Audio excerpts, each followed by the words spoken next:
Há homens que nascem com uma sede insaciável, uma fome que devora a alma e não encontra repouso senão na verdade absoluta. São Justino foi um desses homens, um espírito atormentado pela busca, um coração inquieto que peregrinava pelas sendas do conhecimento, como um mendigo faminto que bate de porta em porta, suplicando por um pedaço de pão que sacie sua fome existencial. Nasceu por volta do ano 100 em Flávia Neápolis, na Samaria, aquela terra de fronteira onde o Império Romano havia plantado suas colunas de mármore sobre as ruínas de Siquém. Filho de Prisco e neto de Báquio, cresceu em uma família pagã de origem grega, respirando desde a infância o ar rarefeito da filosofia helenística. Que tormento era aquele que habitava o peito do jovem Justino. Desde cedo sentia-se como um estrangeiro em sua própria terra, um exilado em busca de uma pátria que não conseguia nomear. Os deuses de seus pais lhe pareciam estátuas mudas, incapazes de responder às perguntas que ardiam em sua alma como brasas vivas.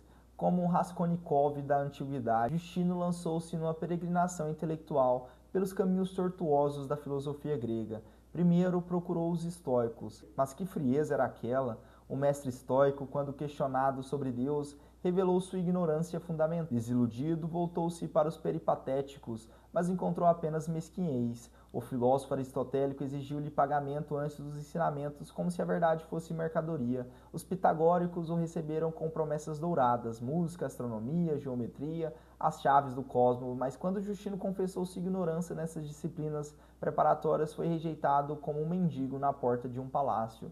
Foi então que encontrou um platônico, e por um momento seu coração se encheu de esperança. Platão, o divino Platão, que falava da alma imortal, das ideias eternas, da contemplação do bem supremo. Durante meses, Justino se embriagou com essa filosofia sublime, retirando-se para lugares solitários para meditar sobre as verdades eternas. Mas foi precisamente nesse momento de aparente triunfo que a providência divina preparou o encontro que mudaria para sempre o destino de sua alma. Caminhando sozinho à beira-mar, absorto em suas meditações platônicas, Justino deparou-se com um ancião de aspecto venerável. O diálogo que se seguiu foi um dos mais dramáticos da história da conversão cristã. O ancião, com a sabedoria serena de quem conhece a verdade, começou a questionar os fundamentos da filosofia platônica. Se um filósofo nunca viu nem ouviu a voz de Deus, perguntou com doçura implacável, como pode ter sozinho uma ideia sobre ele?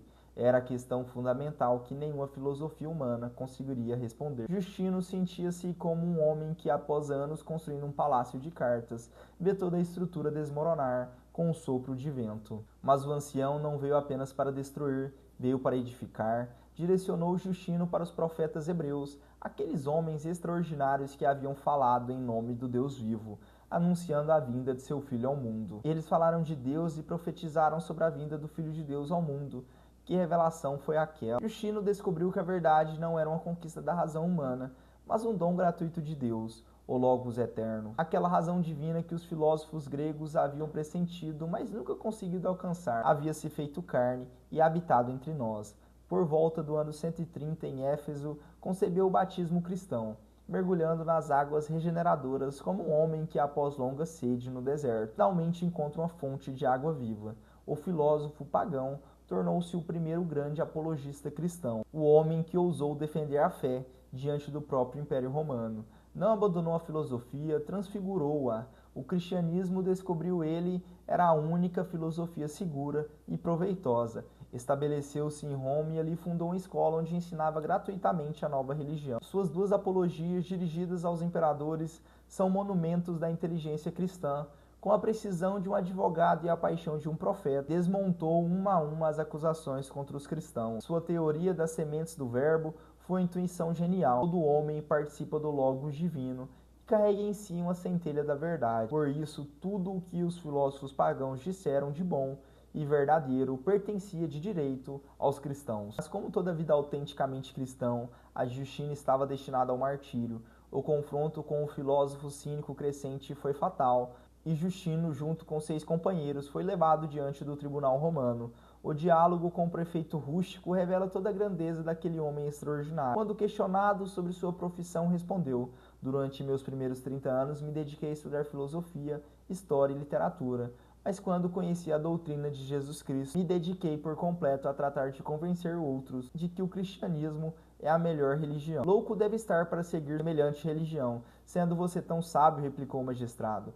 Mas Justino respondeu com serenidade: ignorante fui quando não conhecia nesta santa religião. O cristianismo me proporcionou a verdade que não havia encontrado em nenhuma outra religião. Quando o prefeito ameaçou com torturas e morte, Justino pronunciou suas últimas palavras: nada mais honroso para mim e para meus companheiros, nada que mais desejemos que oferecer nossa vida em sacrifício por proclamar o amor que sentimos por nosso Senhor Jesus Cristo. Por volta do ano 165, sob Marco Aurélio, ironicamente o imperador filósofo a quem Justino havia dirigido sua apologia, o grande apologista foi decapitado junto com seus companheiros, mas sua morte foi o coroamento de sua vida. Havia buscado a verdade nas escolas filosóficas e a encontrara na cruz de Cristo. Havia defendido a fé com a razão e a selou com o sangue. São Justino Mártir permanece como um modelo perfeito do intelectual cristão, aquele que não teme o confronto com a cultura de seu tempo, mas a transfigura à luz da fé. Sua vida nos ensina que a verdade não é propriedade exclusiva de nenhuma escola filosófica,